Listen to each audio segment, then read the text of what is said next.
Tuning in to the online broadcast network, AFTERBUZZ TV. Over 20 million weekly downloads in over 150 countries, and your number one source for after-show entertainment.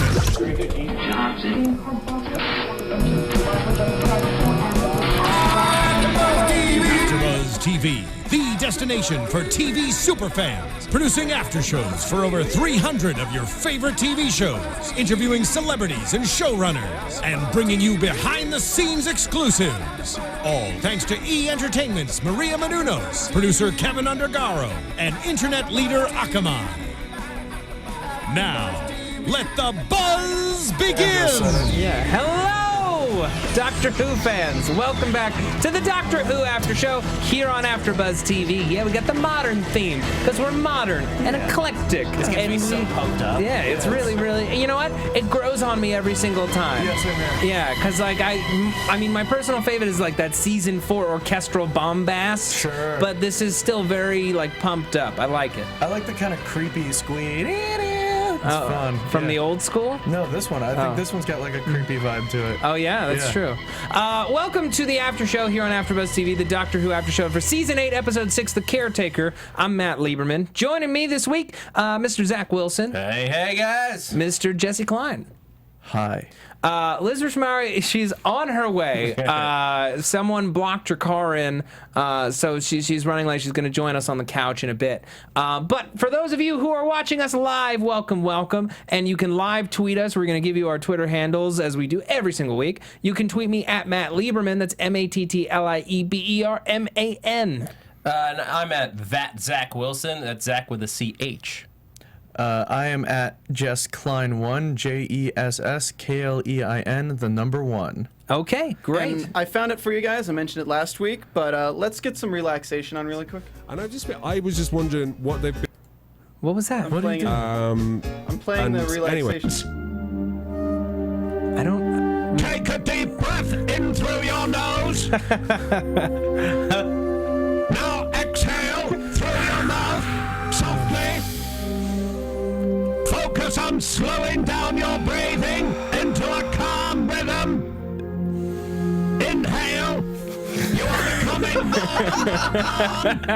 right, it's really funny. It's real funny. But we got an episode to talk about. Oh my God. I'm always expecting an exterminate, and it never comes. It never comes. Sometimes you just have to relax and take care of yourself. Yeah, thank you, Daleks, for teaching us that lesson. Stop it. It's impossible to focus. That's so funny. That's so very funny. So this episode, highly divisive among fans. I've talked to 3 people today who think it's the best episode of the season so far, and I've talked to just as many people who thought it was okay. No, I've talked to 9 people about this episode. There were parts that I really liked about this and parts that I'm still not sold on. Ultimately, for me, I thought it was very fun, and I thought that the character development that we derived here is priceless going forward. And it took an opportunity to slow down that the show doesn't often do. I would say the last time that they did that was The Power of 3 last season. Sure. Which I enjoyed that episode more than I liked this one. But in any case, let's talk about it. What did you guys think? Jesse, you were a big fan of this episode. Yeah, I really liked this episode. I liked a lot that it was a fun episode. It had a lot of really funny moments, and it came through character development and like through the characters themselves instead of like outside things making things funny, like a funny like sound effect or like a dumb like newspaper throw or something like that. Like all of the moments that I thought were really funny came through characters like showing who they were and just opposing point of views. I thought it was a really well like crafted show as far as dialogue goes. Yeah. It was good. I like the development we got between the Doctor and Clara's relationship. My big gripe about it, and this is something I've sort of been talking about throughout the season, I still am not feeling the chemistry between Clara and Danny. It feels shoehorned. Like they introduced Danny to be her love interest, and I'm not. Hold on. Is someone typing on an iPhone? Steven, was that you? That was me. Yeah. Don't do that. Continue. As I was saying, Yeah. Danny and Clara, when they introduced him, we all knew why he was there. Yeah. And so far, I don't really feel that it's grown anymore. Like, we've gotten to know him better, and I like him as a character. But as far as him and Clara together, except for the fact that they're the only like 2 characters besides the Doctor that we've spent any significant time with this season, I don't sense their chemistry. Not like I did instantly with Amy and Rory. And I know that's high bar to set, but like their chemistry was on point from episode 1. See, these 2 I don't quite get. I get it though. I get why she's attracted to him. I obviously get why he's attracted to her, because like this is a guy who's very stable. He's seen some stuff. He is romantic. He's sweet. He's handsome. And he is supportive in a very modern way that I think is very pro-feminist, which, like, I mean, without jumping too far ahead, but the way he handles this final sequence when he's following her with the invisibility watch, he's there just in case she needs him, but he's not going to try to save her. He knows that she can save herself. He's somebody who fully believes in her ability, in her strength, in her intelligence, and he has the integrity to do so. Also, in the way that he handles, you know, the end of this episode where he says, look, you know, obviously you kept these secrets from me, but this is something that really matters to you. I don't completely agree with it. I see some issues here, but if it's something that you really want and need to do to be fulfilled in your life, I'm not going to get in the way of it, but I am going to step in. I want you to tell me if things get out of control. Yeah. And that scene was very good, but my issue is that is the actual on-screen chemistry. Exact. Well, no, it's not even that. I guess it's that we see them that's in a good place, but as far as them getting to know each other, it's been a lot of really awkward moments where they don't quite hit, and awkward moments are fun. They're very funny, but we haven't gotten to spend any time with them just being together. And maybe that'll come once we get to see them on an adventure together. Because right now, all we've gotten is these either awkward moments or quick montagey little bits, like where Clara's going away to the doctor in this episode, like where she's like, "Oh, piranhas! Oh, I've got to go running with Danny." It's like really quick. Well, there was that moment in the classroom in the last episode where they were both about to kiss, and then like the kid comes in, and they're like, "Out." That I thought was good. Again, quick moments. I want more time with them. Okay, and you felt like even though we got a great deal of character development this week, it wasn't necessarily like them in the thick of being a happy, successful couple. Yeah. It was more grappling with issues of you know, lying and distrust and this other person who is involved in their relationship. Well, I think part of it might be that Amy and Rory were already together for a while when we were introduced to them, so we could kind of see them as that couple. Right. Yeah, and, absolutely. Yeah. I got more of the chemistry from between Clara and Orson than Clara interesting, and Danny. considering that he is her like grandson. What an Oedipal problem. But that's what I mean. They had a circumstance to deal with. Yeah. And them dealing with it showed me how they work together. And that's what I want to see with Clara and Danny. See, I was, and I know that I'm in a small camp here.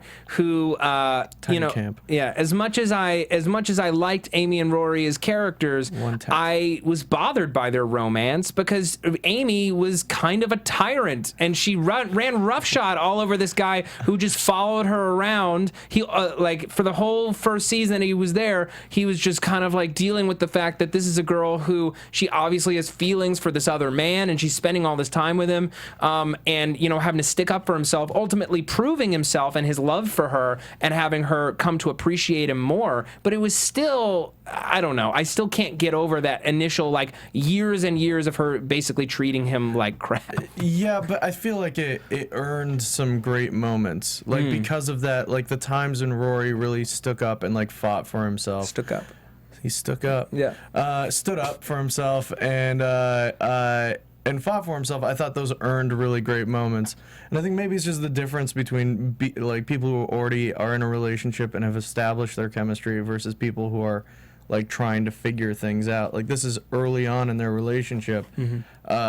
You drop a bomb like, oh, by the way, I hang out with a Time Lord and go around an adventure in space. I thought when Danny, skipping ahead, when Danny finds out about it, so far, like the most realistic reaction to finding out that the Doctor exists that we've seen so far. Yeah. Where he's like stunned and like can't walk really. But then also like sees the TARDIS and examines it calmly. Yeah, it's like, I'm out of my element here, but this is a thing. Yeah, He's a guy that's used to being out of his element, though, as a soldier. Yeah. So I buy that. Yeah, I really liked his reaction to finding things out. It wasn't like the immediate like, oh, okay, yeah, I'm on board, or someone was like, I don't refuse to believe it. It was kind of like in the middle and figuring it out. Yeah.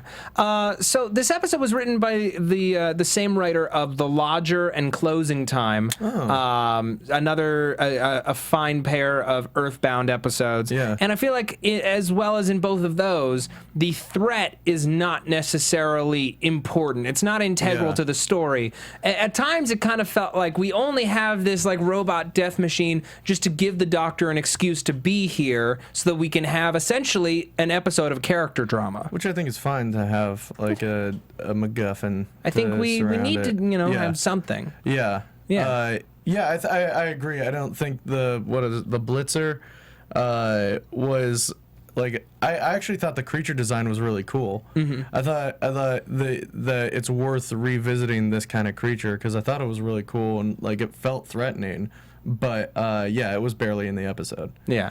I love the like slicked back head. Yeah, it was cool, and like the forward facing eyes. Yeah. I think Liz is here. Oh, is Liz here? Yeah. Let's throw it to Liz. Should Liz, let what her did you in. think? Yeah, Liz.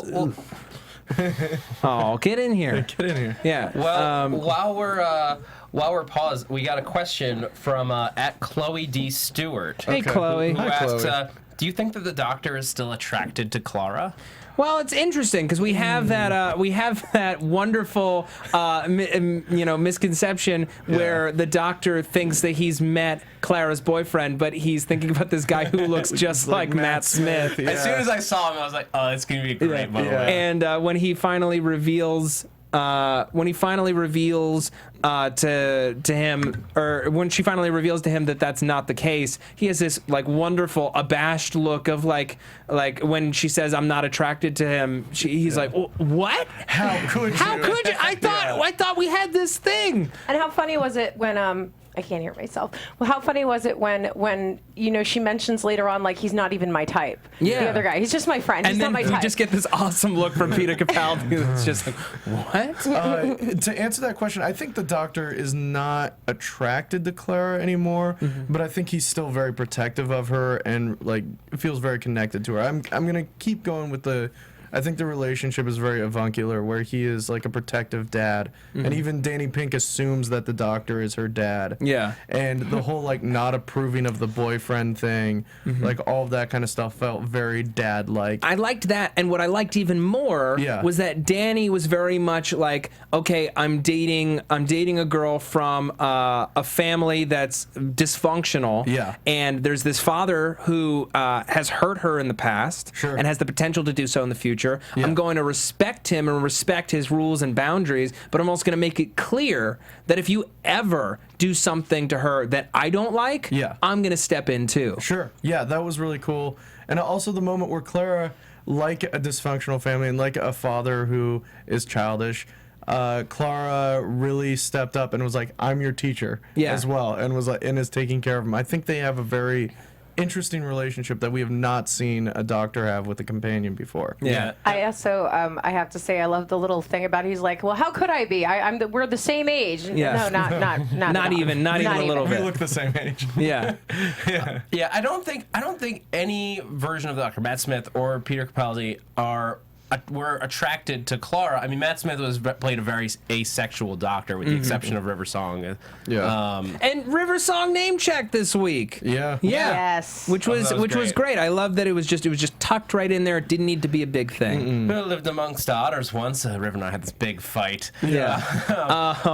And what? Oh God, what were you just talking about? Well, I think that Matt Smith's Doctor was very asexual. He said so much, actually, I think, in several interviews. But we haven't really gotten to the point where we've established whether this new Doctor is going to be sort of sexual being. Like, Tennant, very, very sexual. Matt Smith, very not sexual. Yeah. I think Capaldi may fall somewhere in the middle, where with certain people he might, but not with Clara. Clara is his friend, like granddaughter, like to play, because in my mind she's, as like on Classic Who we keep watching all the Hartnell years, it feels so similar to the Susan. relationship between the Doctor and Susan.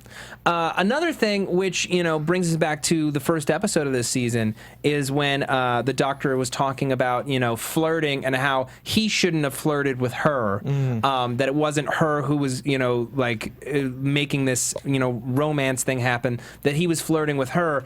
And I have to think that it wasn't necessarily ever about attraction. I feel like he found this sparring partner and he just liked having someone to jest with, and it came across very sexualized, but it never really was. It was never about attraction, but more like who are you? What are you? Yeah. I want to know. You confound me. Yeah. I agree with all that. I think it was more of an attraction to the challenge than an attraction to the person. I like this episode. I like the way it started off. I like with the whole fish people and the sand pharaohs, that kind of stuff. I liked. That's like a wonderful opening. Did anyone else think in that moment that they were on Gallifrey? What? Because of the red sky, the red sky, and those things had a very Gallifreyan sort of looped It could have been design Krypton. to it. I just figure if you were going to be on Gallifrey, that would be the focus, and it wouldn't be like well, we found Gallifrey, now do this story at a school. Only for a moment before they jumped away. I was like, what? Scarrow has red skies too. And then, Fair enough. And then the Doctor being all like, "I'm going deep undercover." Yeah, I'm great at going undercover. Like, all of that dialogue was fantastic. Like really, really well done. And it really came out through the characterization. Nothing felt out of character in this episode, which in the previous episodes of the season, it felt like there was at least one or two moments where it felt like someone was going for some narrative or going through for a joke that was kind of out of character. And it felt like everything in this episode was really written for the characters. Yeah. How did you feel about the Doctor and this kid? I personally, I thought it was very appropriate that he wouldn't necessarily be avuncular to children. Like that's going way back, all the way back to William Hartnell and who he was on and off camera, and how, you know, he would be like a cranky grandfather to everybody, but to kids, ultimately, he treats them with a sensibility that's a little bit sweeter, just because this was originally a kid's show, and because in his mind, kids have yet to do anything wrong. They have not screwed up the world. They are not soldiers. They've not done anything that could be wrong, and they still potentially could be great people. They have all the potential in the world, and that's why he treats this girl, one who considers herself a destructive influence, like, oh yeah, you're one of mine. Get in here. Get in my TARDIS. I mean, the Doctor's the ultimate destructive influence. Did anyone get like a weird, like, Different Strokes bike shop feeling of just like, hey, this is my time machine. Yeah, you want to go for a ride? I did not get that. I got candy inside. No, not really. But I was like, I had this moment of like, oh man, is this about to get weird? But of course not. No, I like Courtney. I think she's fun.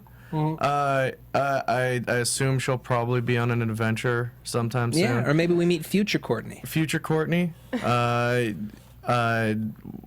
thought that was a good introduction to the character. If we see her more, I don't hate it. Okay. Yeah, I thought everything. I love the Doctor calling out Jane Austen on the board. I thought that was fun. I love that Clara just kind of like made herself. Like, she does this whole story, like, oh, what, so you went back in time and you met her and you went on an adventure? He's like, no, in the back of the book, there's a biography. Yeah. Like, something so that was simple. really funny. I loved when he was meeting Courtney, I loved the, like, you should be panicked. Humans should always be in a permanent state of panic. Your lifespan is very short. Yeah. Oh, really? Yeah. Oh, well, I never thought about it that way. Oh boy. Yeah. Yeah. I also, like, one of my favorite scenes really in the season and you know, potentially in a long time, is this scene by the window with Danny and Clara, where he asks her, why do you do it? Yeah. Which I think is an important question that needed to be asked, because at the top of the season she was ready to leave. Yeah. She was done. She didn't want to be with this strange person. She didn't want to help him out, and then that call from the Doctor, he asked her, he begged her to stick with him and to help him because he knew that this version of himself would be very confused and very alone and would need someone to guide him. And he probably wouldn't say it himself to her. I mean, he Exactly. did in a way because he acknowledged that was me on the phone, but like that whole, I guess, his side of his character in this regeneration stage, he has this pride where I don't think he would outright, directly say that to her. And yet Matt Smith, his doctor was dying, so to speak. So he would say it in that moment, like, I do need you. Like, The first episode still upsets me so much. Yeah, It's it such was a not great. Like I said, I feel like they, we all said it, but I feel like they could have had the phone call even without it, Matt Smith being in. It's just a disservice to Clara's character that she wouldn't know about the regeneration. She existed in all of the Doctor's timelines. Like, she should be able to be cool with this She had an regeneration interaction with thing. every All right, doctor. all right. We need to stay on Let's topic. keep going. I'm sorry. Yeah. I'm peppered. Yeah, you're all Keeping my mouth shut. Okay. Stopping. Yeah, so she says, that I do it because I get to see amazing things, Yeah. beautiful things. And I'm so happy that it's no longer about, I need to take care of this guy. Yeah. And it's about, no, I do this for me. Yeah. I do this for me, whatever the dangers, because my life has more meaning when I do this Yeah. than when I don't. Because the argument, if it was doctor-centric, I think Danny would have been done. Yeah, Yeah. I think Danny would have been done, and I wouldn't have believed it. Mm-hmm. Like with their relationship, like with Amy, it was believable that she was there because of the Doctor. Yeah. Yeah. But with Clara, it feels like she's got her own life. She has adventures regardless of the Doctor. It seems like so. Mm-hmm. I think making it about her and wanting to go on adventures is a great way to take it. Because Yeah. now the Doctor, even in this episode, keeps on mentioning like places they can go and like fun things they can do. Like it's basically like he's like, let's go on trips. Let's go on trips. Let's go on fun trips. Let's do fun trips. Yeah. Like, you want to see the Thames frozen over? Cool. Let's do it. Yeah. Yeah. You want to go meet fish people? What are fish people? yeah. People that are fish. Yeah. He's action grandpa. Yeah. He's like grandpa who just like, let's go see a movie. Yeah, Like, that kind of exactly. thing, Except yeah. instead it's, let's go see a dinosaur fight a butterfly on the sun. Yeah. Yeah. Let's That do would be it. great. Yeah. I'd like Yeah, I to see want to that. see that. Yeah, Yeah. Godzilla versus Mothra on the sun. Let's watch it. Oh. I loved when Danny starts realizing who the Doctor is, and Claire still is trying to stick to, like, no, it's a play. It's a play. It's a surprise play. Yeah, for the Fett, That it's was a light effect, and that kid was in a costume. Yeah. Great job. And I'm just like, there's no way. And he's like, do you think I'm an idiot? And Yeah. I'm like, okay, thank you. And I love the callback to when she tells the Doctor that Danny's the guy she's dating and that she's in love with him. The Doctor then being like, is this part of the surprise play? Yeah. Yeah. She's like, there is no There's no surprise play. Oh. Yeah. Okay. Yeah, I loved all of that. And let's talk about the Doctor and Danny. Sure.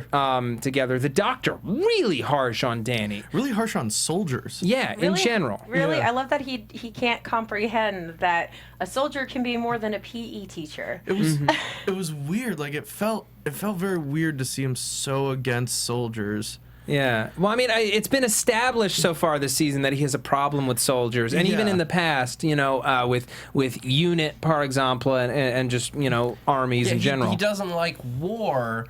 It's like after experiencing the War Doctor. Yeah. It's a very interesting because we know what he's been capable of in past generations. So I guess it's harder to look at it as a purely anti-war, as him as an anti-war person. What's also interesting, he doesn't have any memory of meeting this guy as a kid. Yeah. Meeting this guy as a kid and very much putting him on the path to become a soldier. Yeah. I wonder and if even- he doesn't remember or doesn't care. He chooses not to care. It's very possible that it's that, but we even have a moment this episode where Clara's like, do you not remember meeting a guy who looked just like him, who was his descendant? He's like, no. Well, he looked nothing like him. Yeah. That was the really weird part, is like the Doctor started this guy on his soldier path and like really pushed him that direction, and not remembering that at all was very weird. Was weird. I didn't take it as him not remembering. I took it as him being standoffish, like especially when he's like, "Oh, he didn't look anything like him." Well, we've gotten a lot of this Doctor being like, "Oh, well, we look the same age." Yeah. Yeah. And I guess the kid's name was Rupert. This guy's name's Danny. But the doctor, the doctor's Yeah. smarter than that, though. Like I Yeah. said, I agree with Zach, where I think it was just a matter of him.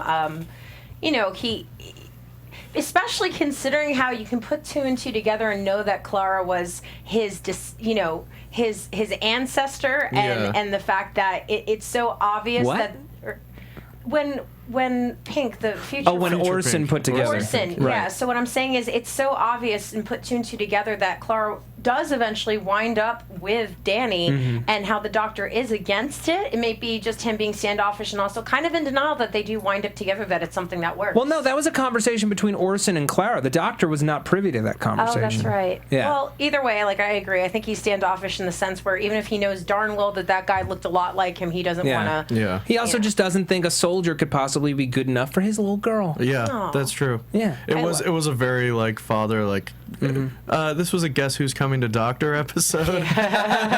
That's hysterical. Yeah. Because it was a lot of like not approving of Danny, but I love the characterization of Danny because he never seemed apologetic. He never seemed like he was like groveling to the doctor. No. He seemed very like, look, this is who I am. I'm a math teacher. Like this is what I do. Yeah, I'm a math teacher. I was a soldier, Yeah. but that does not inform who I am. I think it made me a better person, and I've met people like you, Yeah. and you just like to give orders to make yourself feel important. That call out of him after using Time the invisible, Lord, yeah. using the invisible watch was great. Like kind of putting the doctor in his place, which you don't really see that often. Yeah. Especially from guys. Like, And from a non-companion. yeah.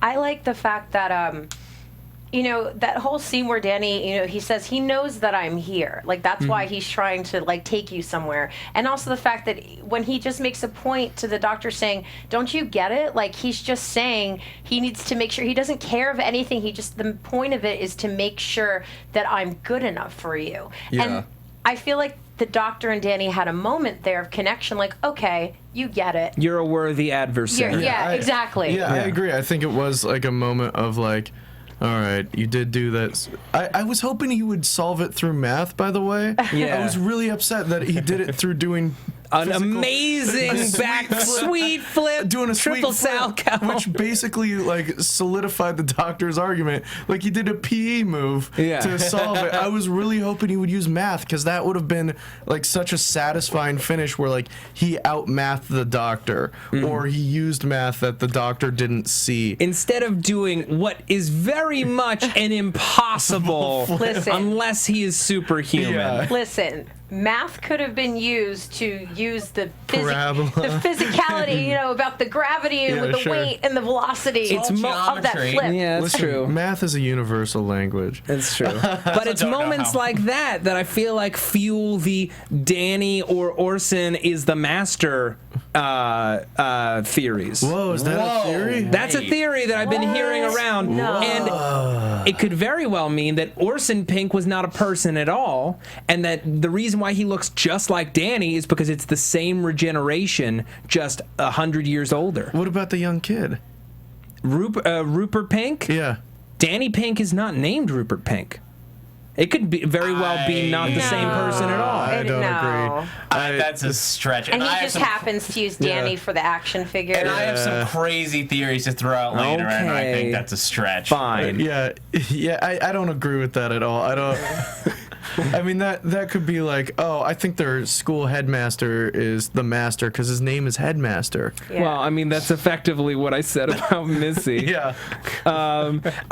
We have a tweet from @Ravenclaw1991. The PE maths teacher thing with Danny was a reference to the Brigadier Lethbridge Stewart, who became a maths teacher after he retired from UNIT. Ha. Oh. Yeah. Fun. Yeah. Thank you. I love that. And then also, but then there's another thing, which is like, how is the doctor in Coal Hill School and he doesn't recognize that this is the school where his granddaughter Susan used to go and his Yeah. former companions used to work at? I mean, does he just not care? Maybe he just doesn't care. I think this doctor just doesn't give a flying, He's very much Doesn't like give a his flying TARDIS.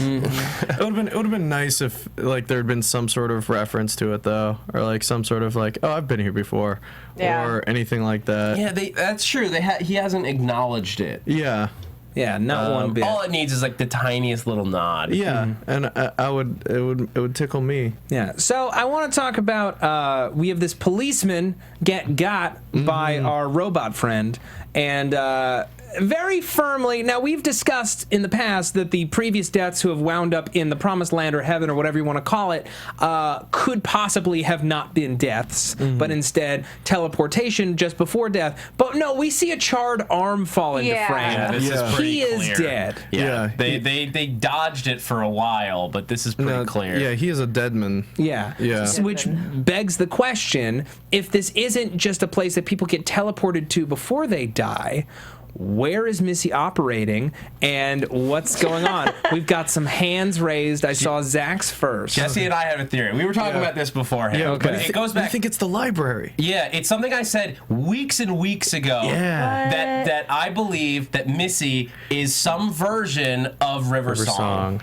What? We think she's the consciousness of River Song held in the library from the 10th Doctor, because what other device have we seen that keeps consciousness of living things? Doesn't matter if you're dead. It doesn't you matter are if you're still dead. in this place. You're still in it, and then it recreates that consciousness as an approximation of what it was. Or if it's not the library itself, it's some equivalent elsewhere Yeah. that I still believe Missy It's the same- to be some version It's the of same River Song. algorithm.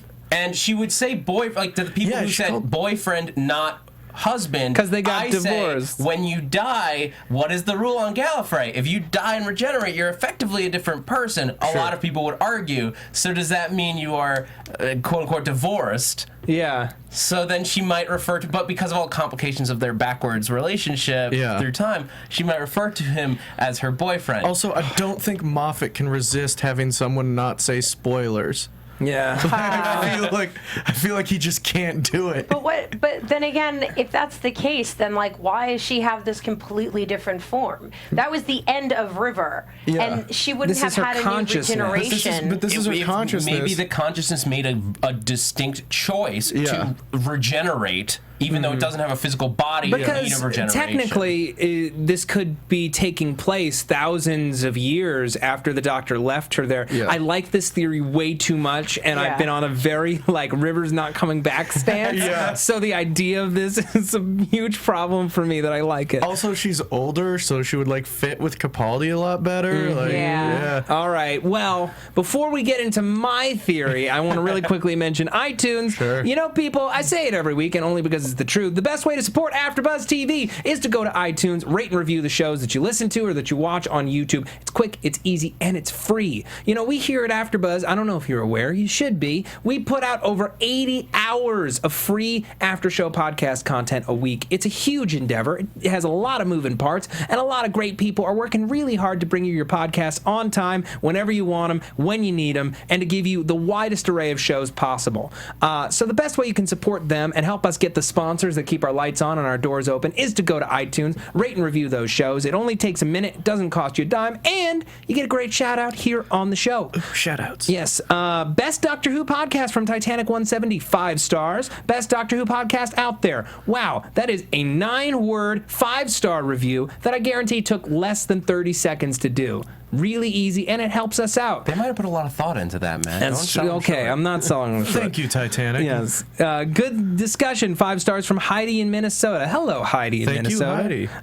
Heidi. Good new Who discussions and debates via the hosts that are varied in their opinions, which I appreciate. Love it. 5 stars from Shortatron. None of my friends like Doctor Who as much as I do, so it's nice to hear some great commentary about it. They make good points and bring up some very interesting ideas. Get new friends. Yes. Loving the current and classic Doctor Who. Daffy1227. You got 5 stars. You guys are blowing my mind. Last night I had a dream that I was in a mansion with both Hartnell and Capaldi. I was trying to keep them apart to prevent a paradigm and blow up the universe. I woke up exhausted. That's my favorite review ever. Yeah. And they go on to say, love the shows. Don't change a thing except maybe the mustache. Don't worry, it's gone. Matt, I've seen you 3 days in the last week, And I always look you've different? had different facial hair every one Every of those single days. time. Yeah. Been different regenerations of himself. The only Exactly. thing that changes with the facial hair. I can't stay with just one regeneration. I gotta play around. Gotta mix and match. As Tom Baker said in the 50th anniversary special, at some point he just goes on a greatest hits tour. So this is me going on a greatest hits tour, and that was one of the greatest hits. The mustache was one of the greatest hits. Is it? Thanks for the reviews, everyone. Yeah, thank you so much for your reviews. Please keep them coming. Keep them going. Yeah, the more, the better. Yeah. So here's what I'm thinking, and this is before I was exposed to this idea, which I'm still processing. It's really cool. What I thought it was, because what I was struck by were all of those doors. Mm-hmm. It's a long white room. She has employees, so it is some kind of existence. It's not just like thought or something. Mm-hmm. It's not something that ambiguous. I think that this is some kind. He calls it the nether sphere. Mm-hmm. I think that it is somehow. It is like a sub-universe, the space between the universe. Okay. Like the crack? Yeah, in a sense, just a space where nothing exists. But you can shortcut to anywhere in the universe, anywhere in time and space. She doesn't have a time machine. She has these doors that go wherever she needs to go. Are you guys upset that, like, when the guy was looking out the window, I was on the edge of my seat, like, what's out the window? What's out the window? And then we didn't see it. Yeah, what do you think was out there? Something shocking. So we know it wasn't that garden at the BBC. Yeah. Right. I think on some level, this is somehow some kind of like sub-universe or the time stream or the Medusa Cascade, but somehow re-represented as this series of shortcuts. What if it's all those doors? What if it's in the TARDIS? That's interesting. In a TARDIS? Or in a TARDIS or in the TARDIS. Like a part of the TARDIS that the Doctor thought was long deleted. Yeah. If you haven't seen Doctor Who the movie, I'm just gonna throw something out there that probably isn't the way that they're going with this, but it totally could be. So in Doctor Who the movie, 1996, 97, the Master is contained in a little box on the TARDIS, and he's like basically this like viscous slug thing. Mm-hmm. He has been reduced to less than a body. He's some kind of slug thing. Yeah. What if there was some kind of residue that was left on the TARDIS, and one or two TARDIS regenerations ago, when the TARDIS like reconfigured itself or made itself better again, that energy, energy got sucked into this residue, and in some sort of hidden part of the TARDIS, there's just this master that's a lady that's just operating in the shadows. I personally think this like sub-basement like space between the universe is makes more sense to me. It's interesting. Because if we go by the loosest definition of religion, you know, like when you die, your soul or whatever it is, your energy, your essence goes somewhere else. Now, if that can't physically exist, the anti-universe or like the antimatter or the space where the universe does not exist is where the things that this energy that does not exist could go, conceivably. So yeah, that's what I'm wondering. That's fun. What do you guys think? Liz, do you have a theory? What's your theory, Liz? God, that's like I can't beat any of those. Do you think it's turtles? You don't have to beat it. You think it's turtles all the way down? You think it's turtles all the way down? I think I have no idea what that's referencing, but it doesn't have to. I don't know. I want to think like I still have this theory that she is some like new form of a master. I don't know where she came from. I like the idea of it being like some in-between space thing. Mm-hmm. My thing is I just want to know what is the purpose of these souls? Like even the guy saying, "Oh, sorry, she's busy. She can't see you." Why do they have to see her? Yeah. Is she recruiting them for some thing? Is she trying to build an army of some sort? What is the purpose? Like instead of building theories, I just have questions that I can't piece together. I want to throw this into the discussion. Mm-hmm. The definition of nether. Ooh. Because I was very curious. Is nether situated down or below, or situated or believed to be situated beneath the Earth's surface? Nether. Which I think feeds your theory, Matt, about it being a little like beneath the universe. Yeah, sub-basement of the universe. Aside the universe. Yeah. A turtle down there. Yeah. Yeah. Well, and also we have to think about. We don't know if Missy was at this before Gallifrey was released from the time lock. Who knows? But if that was the impetus that spurred this into motion, whatever created that bubble universe that that Gallifrey is in now could also have created this space between worlds, or she is a time lady or a time lord that has become a time lady through regeneration and found a way. No, sir, I am a time lady. Yes, well, that's a real thing. Romana was a time lady. I just got a sign from the booth. All Doctor Who villains are sent to Downton Abbey, which was a working theory a couple episodes ago because it was very, very proper. Yeah. Downton Abbey is the promised So I guess land. this space would be like the universe's stretch marks when it kinda, gave birth to a new bubble universe. Or like scars. Pocket, yeah. Well, if like this, if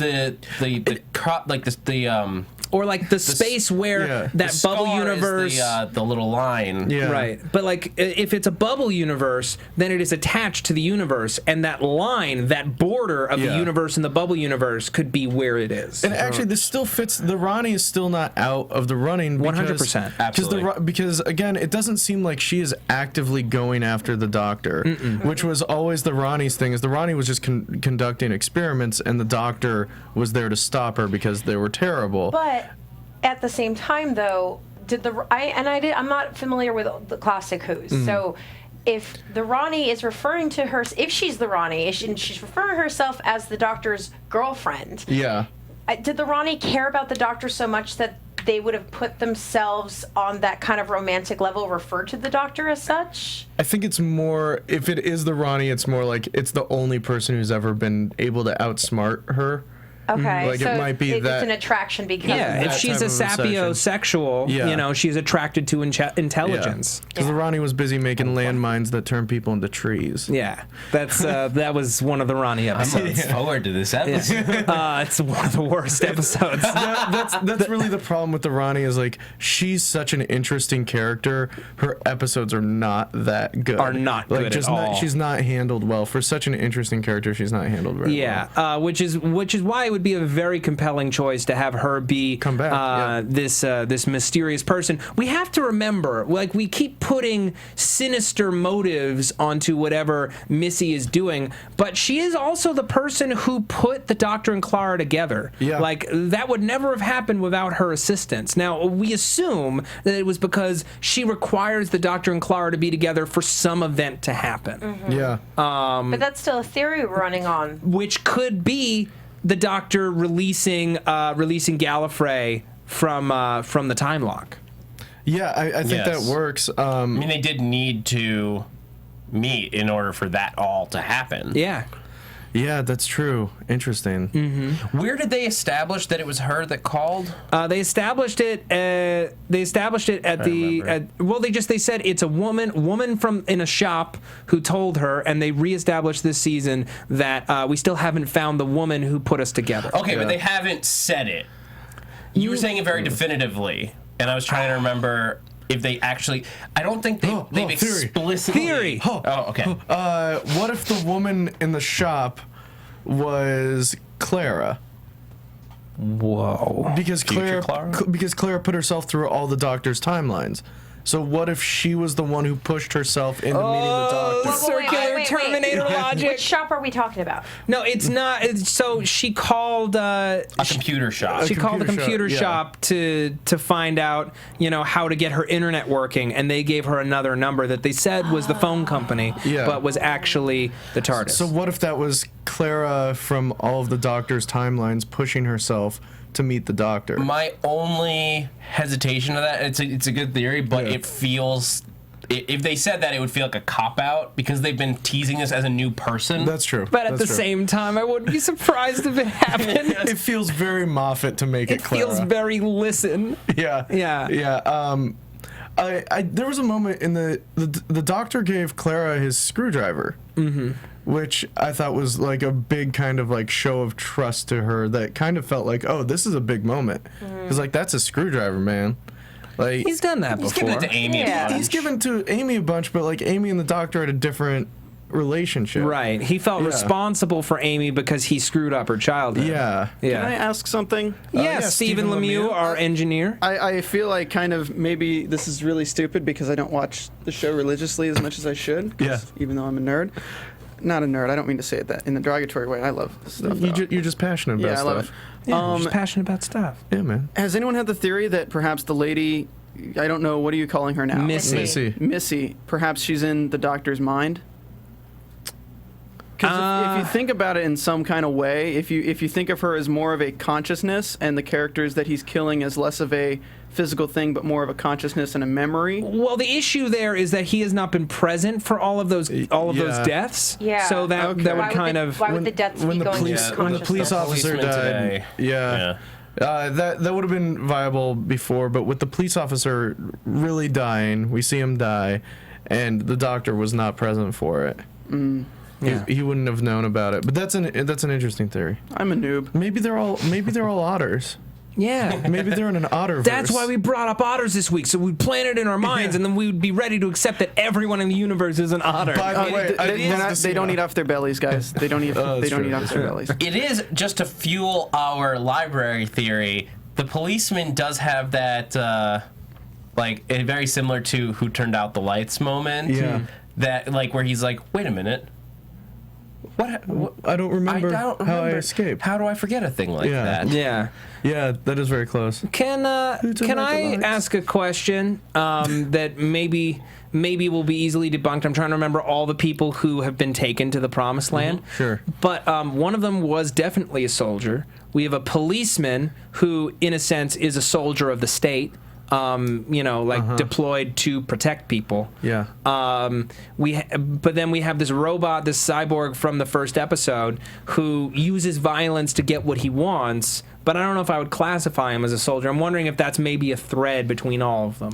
He is definitely fighting for something. You could argue that he's a soldier just fighting on for I would say the same thing of the robots of The Sherwood. robots of Yeah. Sherwood are also very Soldiers. similar. I mean, I don't know if I would classify a police officer who, what we've seen, it seems like his main job is making sure kids are going to school. Yeah, he was like a basic traffic as a cop guy. soldier. Yeah. Because it looked like a lot of what he does always comes in threes. A lot of what he does is make sure kids are going to class. And a lot of, and pretty much All right, it's a almost stretch. I knew it any was a Doctor stretch. Who character could be vaguely described as fighting. Yeah. All right, we're running low on time. Is there anything else that we want to discuss about this episode? Favorite moments, favorite lines? I did really enjoy when Danny, this heartened me to Danny a lot, when he gets the watch and he's like, he made the joke about, well, it's not a ring, but I guess it works. Yeah. Clara said that she loved him. How long they been dating? Like, only a couple of months, Well, right? they kind of skip over that. We saw her go on A bunch of how adventures. many dates, adventures yeah. while Yeah. this is all going on? And even if they've only been dating for 2 months, it might have been 8 to her. Yeah. Yeah. And not to mention, she has this connection, meeting him as a child, meeting some future version that's some descendant, that she Right. knows. That's got to be a trip when you're Yeah. dating somebody and you know you're predestined to wind up together. Yeah. That kind of forwards your emotions a little bit. When you're like, oh, I'm gonna have a kid with this. I hope that I love guess them. I love them. I guess I love him. My favorite line was, "Don't write a sign when you've got a temper," or whatever. The line Yeah. was. Go away, humans. Go away, humans. He's so terrible at It says being keep out. It undercover. says go away, humans. I'll bet you anything that BBC is working on marketing a sign that says "Go away." humans." That's That's funny. great. I would buy one. Also, how confident he is about taking care of it. He's like, "Oh yeah, it'll be a breeze. I'll need a book and a sandwich." Perfect. All right, folks, thank you so much for joining us this week. We'll be back next week with an all-new episode of the Doctor Who After Show. And, Zach, you're doing the Doctor Who Classics again this week. What are you working on? This week we're going to be doing the 6-part series, The Sensorites, which has in it the first mentions of Gallifrey. Wow. Which is why I wanted to do this episode. And also there's some maybe psychic stuff going on with Susan, who's a Gallifreyan. So interesting. Want to dig into that. Very, very cool. Okay, Zach, where can the people find you? Well, you guys can find me on Twitter and Instagram at @ZachWilson, and also here at AfterBuzz on Classic Who as well. Many other shows coming up. Grace Point starts this Thursday, so tune in for that if you're a Tennant fan. And you're going to be on Agents of S.H.I.E.L.D. with me this week. Yeah, I'm going to stop by Agents of S.H.I.E.L.D. and Sleepy Hollow. Yeah, Sleepy Hollow. Jesse? Yeah, you can find me at Jessie Klein 1 on Twitter, and I will be starting doing the Flash podcast next month. Awesome. If you're in the greater Los Angeles area. What am I saying? era. And if you're in the greater Los Angeles area, Matt and I are on a sketch team, live sketch team called DJ Fawcett. We are doing shows at the Bootleg Theater. So come out and see that. Yeah, it's this coming Friday and Saturday, the 3rd and the 4th. Yeah. Tickets are available on bootlegtheater.org. Oh, Thank I can you. actually go to that one. Yeah. Yeah, you should. And Liz Rishmawry. Oh, look, you said my full name. You don't have to say that every time. Lizzie Malley. You guys can find me on Twitter and Instagram at Lizzie Maui. That's LIZZYMAWY. You can also check me out on Sundays for the Sword Art Online panel, including this Doctor Who panel most Mondays. And I will also be starting the 4th and final season of The Legend of Korra starting next Sunday as well. Wonderful. And you can find me on Twitter at Matt Lieberman, and you can find me everywhere here. Good night. From executive producers Maria Menounos, Kevin Undergaro, Phil Svitek, and the entire AfterBuzz TV staff, we would like to thank you for listening to the AfterBuzz TV network. To watch or listen to other after shows and post comments or questions, be sure to visit AfterBuzzTV.com. I'm Sir Richard Wentworth, and this has been a presentation of AfterBuzz TV. Buzz you later. The views expressed herein are those of the hosts only and do not necessarily reflect the views of AfterBuzz TV or its owners or principals.